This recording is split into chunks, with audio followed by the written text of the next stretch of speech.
just give us a sense of how significant this move is. Some of the view that higher construction costs, yes, if we have this thing enforced, and then of course someone think that even the numbers are not significant. What's your take on this? Well, the Act basically requires contractors or builders to actually take insurance against construction risk.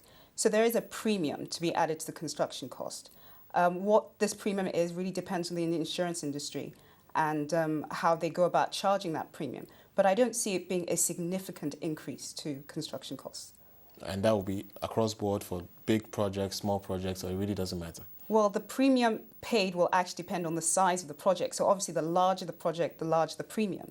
And typically, the developers will pass these costs on to the end user.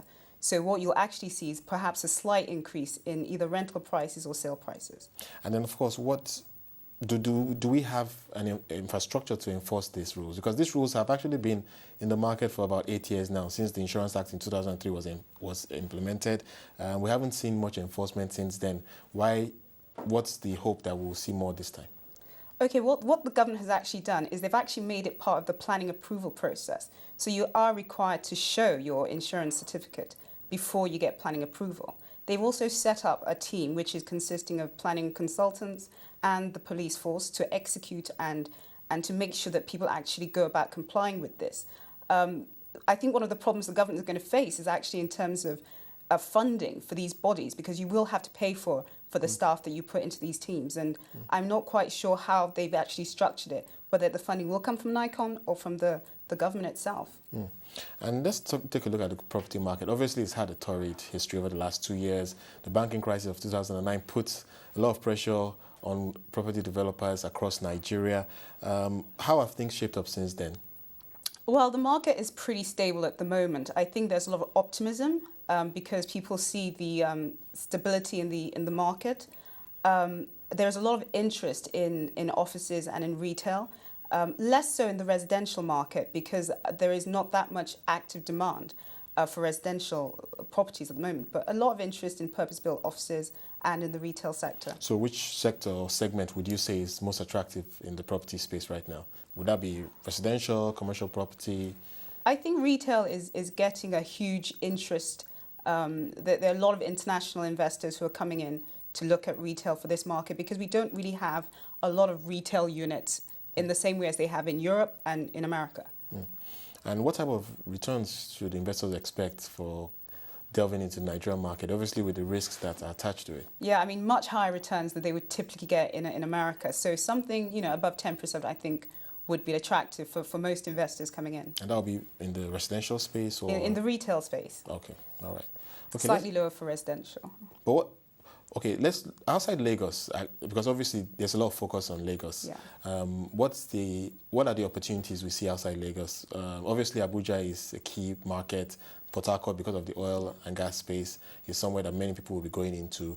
Looking at Nigeria as an investment destination for property investments, where else apart from Lagos would money be going to? Well, it's very difficult to go outside of the zones that you've mentioned because there is not that much effective demand. In the residential area, a lot of people migrate to the city. So where the money is in terms of demand is actually in the cities that you've mentioned. So that's really where you'll see a lot of investment going in. And then what about low-cost housing? That's something that obviously the government is trying to push forward. How attractive is that segment? Well, typically low-cost housing has to have the backing of the government. And if you don't have effective government procedures and policies and an interest, then it's very difficult to go into low-cost housing. Especially in Nigeria, where you have also the mortgage factor, where you need to have single-digit mortgages to have effective demand. And in Nigeria, we have double-digit mortgages. Obviously, with the issue around mortgages, brings us back to the banks. And like I mentioned before, 2009, because of the crisis, banks pretty much pulled out all money going to property development. How have things changed since then for the property developers? I think the banks are still a little cautious the local banks are cautious in terms of investing in projects, but we have seen interest from international banks coming in to act in an equity and a debt position as well. So there are pipeline deals for international banks to invest and fund local developments.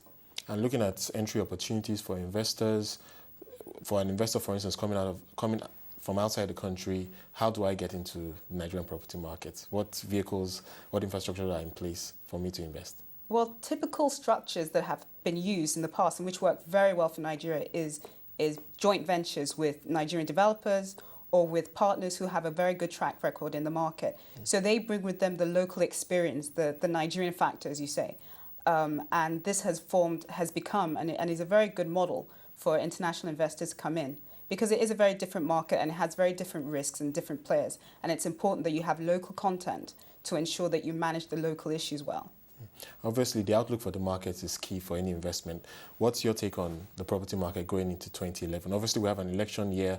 It's pretty much a slowdown in business in general. Yeah. What are your expectations after that?